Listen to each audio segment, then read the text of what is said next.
I think there are so many political grifters. The kids would call them glazers.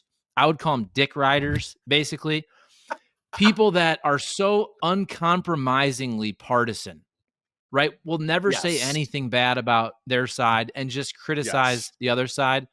But then I also think, man, so many people are getting so rich off the content business during the Donald Trump era. And it's not all Donald Trump. It's also, as you said, the proliferation of YouTube and podcasts and independent media, and people can do podcasts from their home. But man, a lot of people are making a lot of money, in my opinion, just dividing the country. Absolutely. And look, for some of those people, I think they're true believers. I think they're not putting on an act. They really do have this worldview. And I think social media and the algorithms has warped them even more.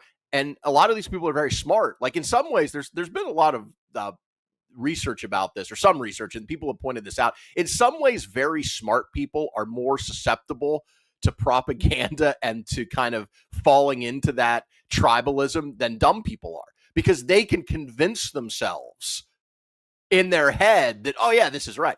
But then there are the grifters. And I think I don't want to call anybody out by name, but if you follow prominent people and you see kind of their evolution over time, you can kind of tell who clearly is doing this as a money grab and who the true believers are.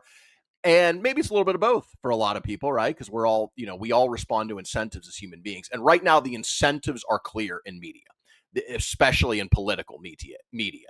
It is be divisive, be all consuming with the content that supports your team, your tribe, and anything they say is good, and anything the other side says is bad. Negative partisanship, they call it, which essentially is negative partisanship is what am I for? Well, it depends what my opposition on the people I hate are for, because whatever they are for, I'm against.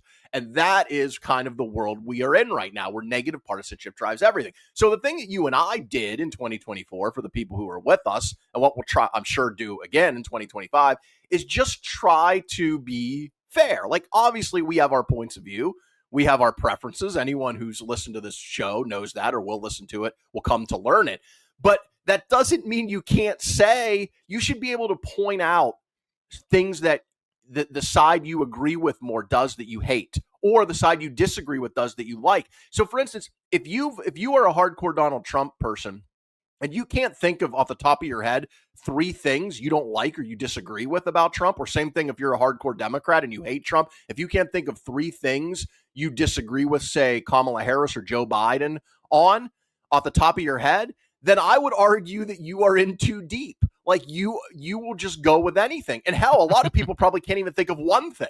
Like, just give me one thing, if you are a hardcore MAGA person, where you say, you know what, I think Donald Trump is wrong on this issue, or I think the Democrats are right on this issue. If you can't do one thing, then I would just humbly suggest that perhaps you have fallen into this negative partisanship trap that is so easy for us, because it's basically all of our media now on TV, online. And so that is, I think, the test. Like, could you give me one thing where you disagree with your team or tribe on, one thing you're willing to call them out on? And if you can't do that, I mean, look, it's a free country, that's fine. But you have no credibility to me. I don't really care about your opinion that much, because I see that you have been completely captured to the point where you can't even do any kind of free thinking.